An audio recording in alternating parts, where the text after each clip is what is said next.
Sila naiinip daw, sabi ni Attorney Tongol. Sorry, hindi ko na napanood eh.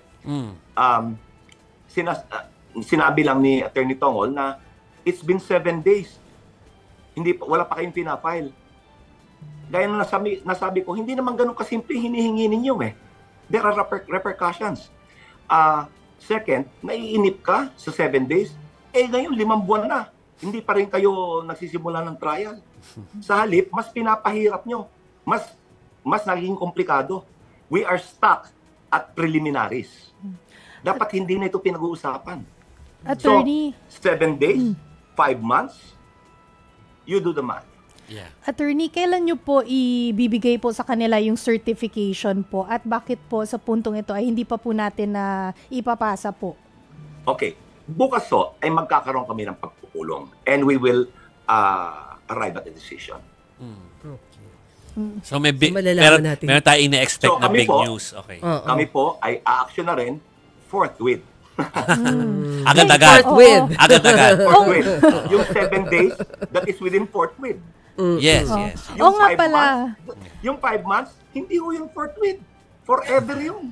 Attorney, nung press con nyo po, ay may na-mention po kayo doon na within the next few days ay magsasubmit kayo ng motion or manifestation. Oo, yes. Ano po ang pinagkaiba ng dalawang to at ano po ang isasubmit po ninyo? Yun ang kasama sa pag-uusapan namin. Yung motion, may hihingin kang relief from the court. Yung manifestation, you are informing the court. Okay. You're not asking for relief. Malinaw po. So we'll wait for that big story tomorrow, Attorney Bukay, tukol sa tomorrow or within the next few days. Next few days. Okay. Just to be safe. Just to be safe at saka basta hindi aabot ng weekend. Ay, hindi ko aabot ng 5 buwan. Hindi aabot ng 5 buwan. Okay. Since pinag-uusapan naman na natin yung mga magiging ka-meeting ni Attorney bukas, ay puntahan natin yung this is yung question ko, Attorney, ay tukol dun sa pagfo-form nga ng legal team ng depensa, na naghahayag na sila ng 16 na mga abogado na galing sa isang firm. Well, may halo. Hindi naman lahat galing doon. May 4.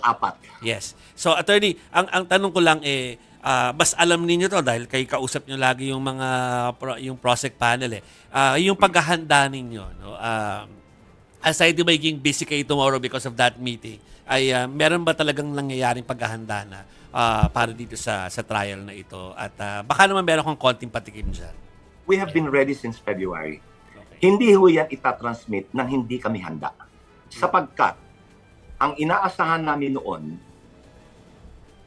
pag-transmit, they will set the articles, reading of the articles, and then proceed to pre-trial, proceed to trial after service of summons had been completed. And the Vice President had been granted the 10 days to file the answer, and then the prosecution 5 days from receipt of the answer to file the reply. So, noon ho, anda na kami. Dahil ang aming inaasahan noon, tuloy-tuloy na yung trial once it is transmitted. Ngayon, hindi So, Attorney, yung 7 yun 7 articles of impeachment. Pinaghati-hatian na yun nung panel. Opo. Meron ng mga nakatoka. Handa na ho yan, handa ng ebidensya, handa na yung strategy, kumpleto na ho yan.